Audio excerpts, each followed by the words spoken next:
Olá pessoal, tudo bem?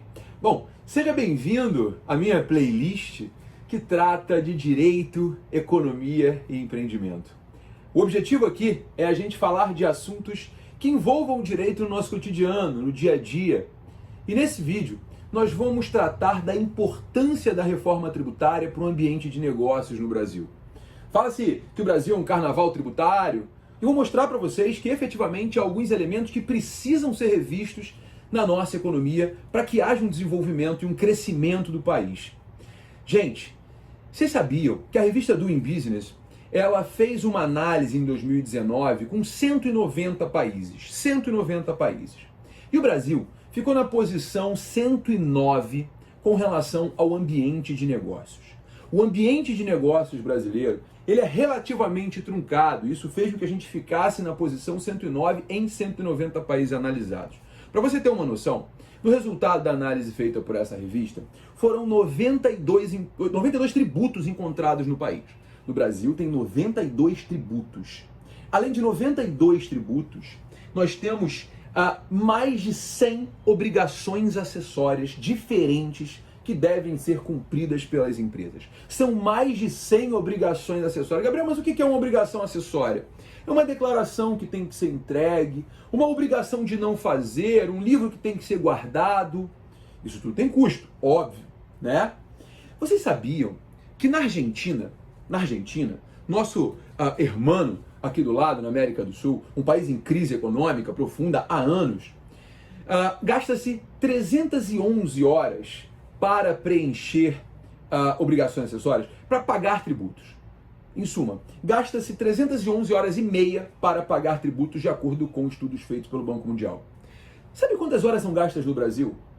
São gastas no Brasil mais de 1.900 horas por ano para uma empresa recolher tributos. É isso mesmo. Se você considerar o elemento tempo gasto para recolhimento de tributos, e claro, isso vai impactar no custo, o Brasil fica na posição 184 de 190 países. Posição 184 de 190 países. Portanto, percebe-se que a reforma tributária ela é muito mais do que uma necessidade. A reforma tributária ela é absolutamente fundamental para o desenvolvimento econômico do país. Como pode o Brasil ser competitivo no cenário econômico mundial se só para pagar tributos a empresa tem um custo absurdamente elevado?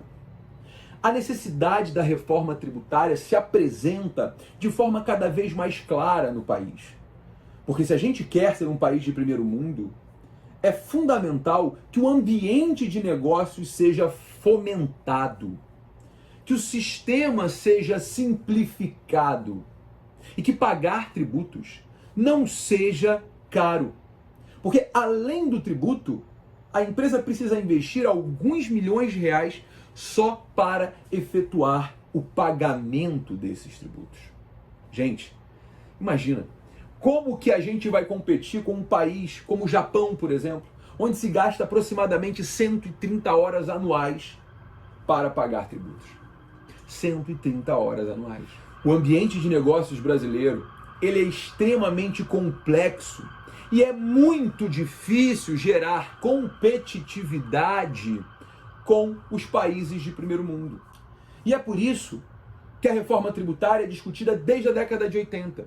O nosso sistema tributário, quando ele traz a tributação sobre consumo e sobre produção, reduzida a tributação sobre patrimônio e renda, faz com que haja uma regressividade enorme. E de acordo com estudos do IPEA, você sabia que mais de 50% da carga tributária brasileira recai sobre produção, circulação, consumo.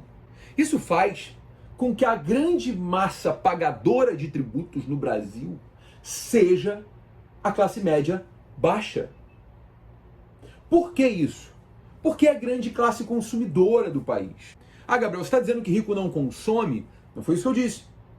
O que eu quero dizer é que no momento em que a classe média paga o mesmo imposto de renda que o mais rico, o impacto, que é 27,5, a alíquota de 27,5 a partir de R$ 4.800 mensais, o impacto disso no bolo tributário passa a ser muito maior para a classe mais baixa. Porque o rico, ele consome muitas vezes no exterior, enquanto a classe média baixa necessariamente vai consumir no Brasil. Então a nossa tributação, ela é, sem sombra de dúvidas, uma tributação muito alta, havendo uma claríssima necessidade de reformulação desse sistema. Mas é claro que reduzir tributos depende de redução de despesas. Se não houver uma reforma administrativa, não há como ter uma reforma tributária. Agora, é possível, e é rápido, reduzir a burocracia. Burocracia não é sinônimo de democracia. Muita gente acha que pelo Brasil ser um país em que se busca as liberdades, a burocracia é necessária. Não, não é. Se você simplifica o recolhimento de tributos, não há a menor dúvida que isso vai gerar uma melhoria no ambiente de negócios, numa melhoria da competitividade e num aumento do crescimento econômico do país. A reforma tributária tem que acontecer, ainda que não seja nesse primeiro momento para redução de tributos, mas que seja, no mínimo, para redução das obrigações acessórias, pois essas obrigações acessórias, indiscutivelmente, elas impactam no custo Brasil, fazendo com que o nosso país seja absolutamente cruel com o empreendedor. Então, que venha a reforma. Que as obrigações tributárias sejam simplificadas. E que cá entre nós, a redução de tributos, a simplificação do sistema e a reunião dos tributos sobre consumo em um só, já vai ser um grande avanço para a economia brasileira. Aguardemos as cenas do próximo capítulo. Que nos próximos estudos da revista Doing Business, a gente passe a ser um país mais competitivo e entre pelo menos no hall dos 20 países com o melhor ambiente de negócios do mundo. Vamos torcer.